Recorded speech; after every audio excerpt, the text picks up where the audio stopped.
it breaks down to about $300 a month that the government is giving every single family per month with a child. And if you have two children, then it's 300 times 2, you get $600 a month.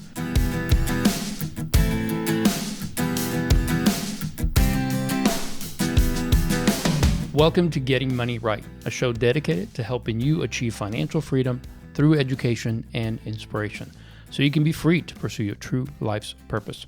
We are your hosts, Leo Sabo and David Thompson, and on today's episode, we want to talk about something that's kind of new. Most of you may be aware, but if you're not, this episode will be very helpful because we're talking about the advanced child tax credit payments coming this month, in the month of July 2021, and how it's going to affect not only the prepayment you're getting, but also your tax return when you file and the rest of the tax credit that you'll receive. So David, why don't we get started with what is this child tax credit, what's the change, and why is this important to people? Yeah, so the child tax credit is when the government basically looks at you and says, oh, you have a child? Great. We are going to give you some money every year while you have a child. The heart and the goal behind it is to offset childhood poverty. It's actually intended to make it to where kids who don't have resources and income, their parents are being entrusted with a certain amount every year by the government. And it's a tax credit, which means that at the end of every year, when you file your taxes, it means the government is giving you money. They're crediting you money. Whether or not you paid taxes or not, the government is going to give you, back in the day, it used to be $1,000. Then it bumped up to $2,000 per child.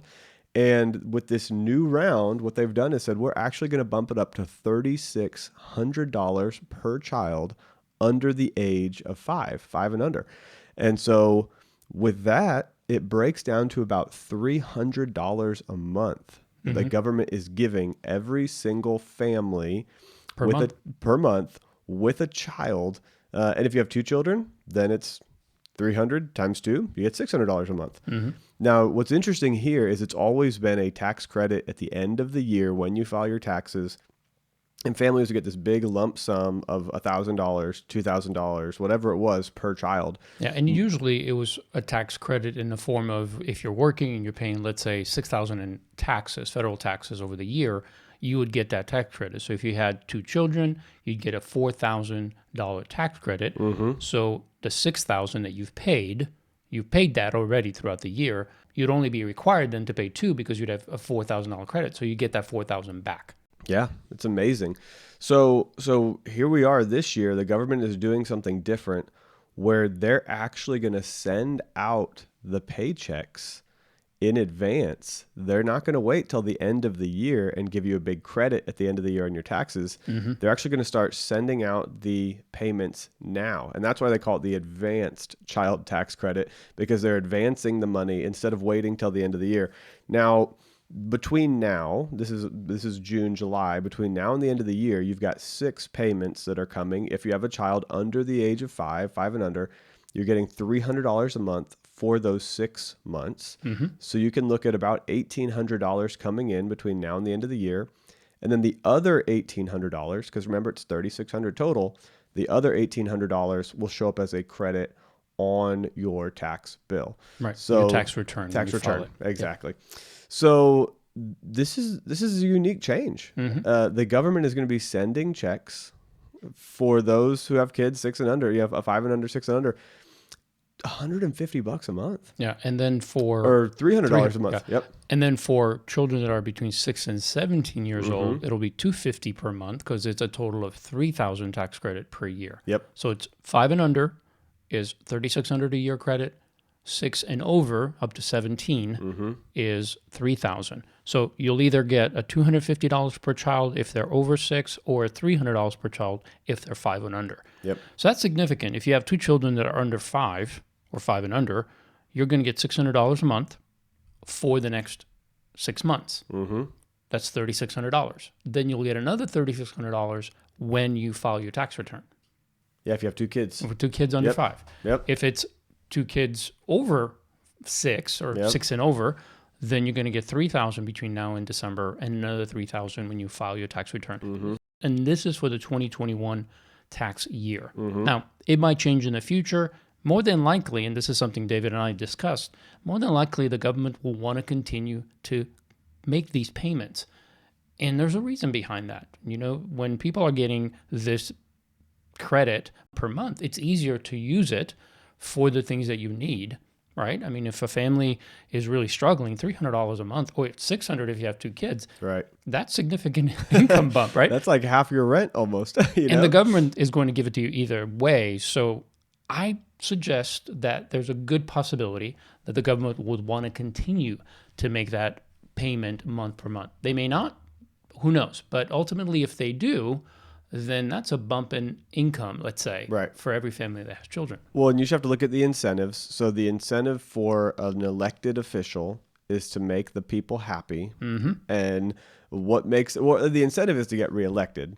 And how do you get reelected? You make people happy. That's right. And what's interesting is when you're giving people checks, free money every month, which is new to this is brand new. It hasn't been normal. It has been normal over the last 18 months, right? But not normal in the past. In the history of child tax credits, this has never happened before, to my knowledge. And so it's going to be like, look, we're giving you money. Now that also comes with a cost to the government. It comes with a cost to all taxpayers. Sure. But people are going to feel the check in their hand. They're not going to feel the cost coming with a larger tax bill somewhere else down the road. They're not going to feel that as much as they'll feel getting a physical check in the mail every month, or an automatic deposit into their bank. So just be aware.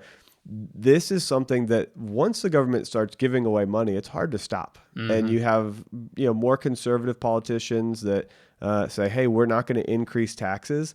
Some of them may want to stop a program like this, but even them, once they get elected, it's going to be very hard to change. Nobody wants to be that guy. Nobody wants to be the guy that took $300 a month away from a family with kids. And so this is not, the law for the next 20 years that we know of, but we would be surprised if it doesn't continue. Well, and there's precedents made because in other countries, governments are very generous toward families that have children and one of the parents stays home. I remember years ago, I met with a couple from Australia that had moved from Australia to the United States. And when they found out how much the government wasn't doing for families, they're like, this is terrible. Because in Australia, they were getting like a monthly check for having children. Every time they had a child, they would get an influx of money. And I don't remember the details, but I was quite surprised. I thought, wow, that's interesting and significant because it does promote the idea of family and having children. And at the end of the day, if you think about that logically, the more children families have, the more taxpayers will be available in the future to pay taxes. So it does have a benefit. In fact, when we talked about economics, right, we talked about how the government's whole purpose is to generate interest in people spending money. The economy is based on borrowing and spending. And if they're giving these checks, what they hope is that people will take it and spend the money. And then that will result, of course, in taxes being paid and the economy continuing to grow. Because spending is what keeps that going. Debt is what keeps that going. So it's going to be interesting. And this is one of the reasons David and I wanted to talk about this, is because it's so easy to have this money come in and it's absorbed in your lifestyle and in your spending. In fact, I texted this to my kids. My kids are both grown and have children of their own. And I texted them and I said, did you guys know this is coming? And they're like, no. And I said, yeah, it's going to be because all of their kids are under 5. So they're both going to get $600 per month for the 2 kids each. And I said, did you know this is happening? And they're like, no. And one of my daughters said, great, this is going to cover 2/3 of my rent payment. and that's the way we typically think. This money comes in, I'm going to look at what I have to spend. Where am I going to put it? Well, I'm going to put it wherever the needs are. And if it's a significant amount, it's going to go toward my rent or my mortgage, toward my car payment, whatever. And part of the reason we wanted to talk about this is to actually challenge you with that, to maybe paint a picture of what you could do with this money since you weren't expecting it anyway. Why don't you use it in a way that's actually going to benefit your children for many, many years to come? So, David, what are we talking about here? Yeah, well, I think it would be amazing if a few families decided, instead of just increasing their lifestyle or just paying rent with the money, decided to save and begin to invest and start to put this money away for their kids for a future date. Mm-hmm. And investing with compound interest, if you were to do $300 a month, let's say you have a 5-year-old and you're getting $300 a month. If you invested $300 a month for 50 years, that's a long time. Your child is now 55. Yeah. They're not even at retirement age yet. Yeah. But if you do that for 50 years at 8% interest, which Leo and I like to talk about using mutual funds and ETFs and getting potentially even a 9, 10, 11% rate of return. But let's say you got an 8% rate of return. Your child would end up with $2 million at the end of that 50 years. Now, what's interesting is they would have to pick up that $300 a month when they turn 18 because the government stops sending the money. Right. So they're going to have to learn how to invest and keep growing money over time. But even if they stopped at, you stopped at age 18 and the money grew from there, I think it'd be somewhere around $70,000+. It would still grow to over $1 million. But if they had learned that habit and you taught them, you open up a brokerage account, and anywhere you look, you've got Charles Schwab, you've got Vanguard, you've got TD Ameritrade, you've got Fidelity. There's tons of brokerages, places that sell investments. Right. You could go to any one of those, Google any of them. I lean a little bit towards Vanguard because they have lower fees, but any one of these is a great option. You open up a brokerage account, you start putting in $300 a month. That is going to grow dramatically. Now, this is just an example. Leo, what would happen if you had a 10-year-old and the government is sending you $250 a month? What does that look like? Yeah, so even at $250 a month for 50 years for a 10-year-old, again, they'll be 60 when this figure becomes real for them. At 8%, it would be $1.7 million, a little bit over that. So it's still nearly $2 million. It's a bit less, obviously, because you put in $250 instead of $300 a month. But still, at 60, they'll have $1.7 million. That's a significant amount. And if they chose to just never do more than $250 a month, which anyone can do, like if anyone that's listening here is spending money on eating out or any kind of frivolous spending that you don't need it, but it's nice to do, and you decided to cut back on one of those two areas, you could save $250 a month. You're probably doing that through your 401k or IRA investment per month. So your kid could very easily, as soon as they get their first job, set that up where that 250 is just going in or the 300 is going in. And it would be a very small investment for a huge return. And if they kept going, let's say, for instance, they got a better return. Let's say same scenario. Let's say they did it at 10% over the 50 years. It would be 3.4, almost 3.5 million. So twice the amount for just 2% more. And again, we don't know what that's going to be. We can only look at the history and say 9 to 11% is average. Will that continue? I don't know. Right. I don't. Nobody has a crystal ball. We don't know. But we can only invest based on what we hope will happen. But even if they get below that, let's say they invest for 60 years at $250 a month and they only get $2.8 million, I still think it's much better than having nothing or having to work way into your 80, 90-year-old to pay the bills and pay the rent.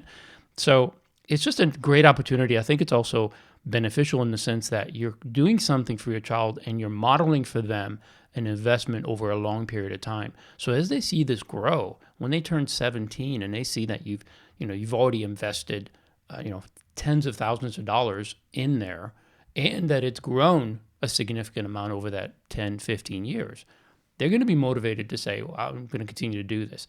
And I think that's just a great way to take something that's really a gift. It is a gift. It's not something anyone is expecting. It's not anybody is earning. It's just something the government is choosing to do. And now that they're bumping it to almost double what it used to be, I think it's a great opportunity to really get serious about investing and doing that for your child.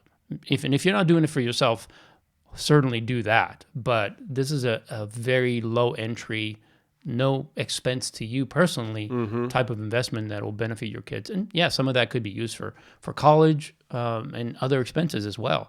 So it just depends on how you invest it, of course. If you do some of that until 529, that's one of the things that I talk to my kids. As soon as they started having children, we had a discussion about college expenses because my wife and I, we did save up and put our kids through college. And so they saw the value of that. They appreciated it. They didn't have to pay a dime out of their pocket. and they both got 4-year degrees, and it's benefited them, and it will continue to benefit them for the rest of their lives. So they want that for their children. And as soon as they had children, they said, well, what do we do? And I said, well, let's talk about some options. We looked at 529s. They both started one for each of the kids. So they're doing that. And this is one way to either increase that, continue to fund that, or do something completely separate where you're just doing an investment for literally for retirement or 50 years down the road. Mm-hmm.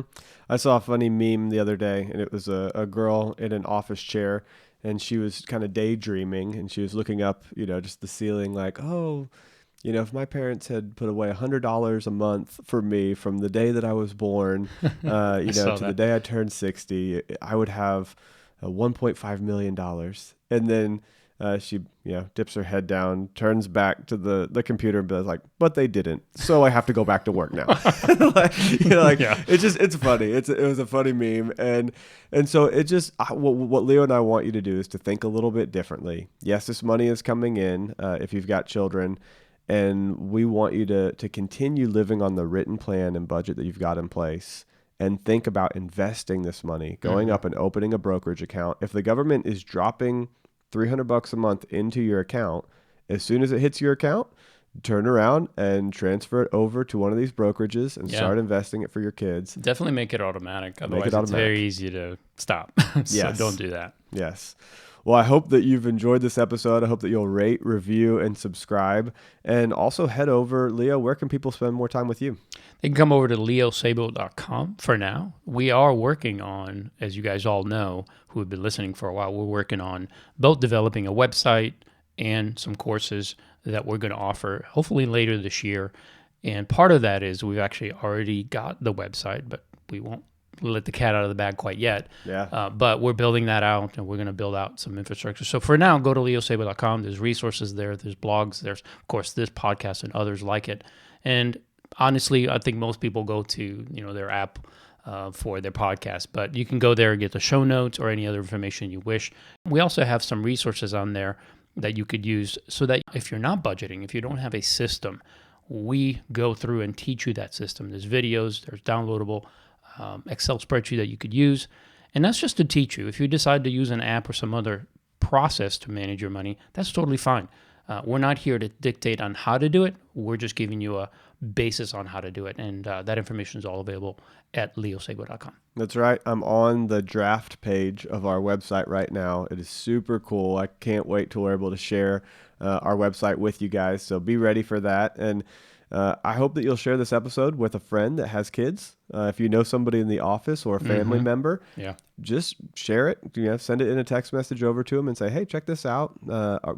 Were you aware that the government is about to start sending checks to you? Yep. A lot of people aren't. It's in the news, but a lot of people haven't heard about this yet. I do want to give credit to a friend of ours, Greg Gless, who actually made a post on Facebook about this. That's what motivated us to do this podcast, is that we thought this would be great to share, and even to share some ideas of what it would look like if you actually did invest for your kids for a period of time. And he posted and gave some different numbers, but that's what inspired it. So Greg, thank you for making that post. Yeah, thank you so much, Greg. Well, we hope that you'll join us next time so that together we can keep getting money right.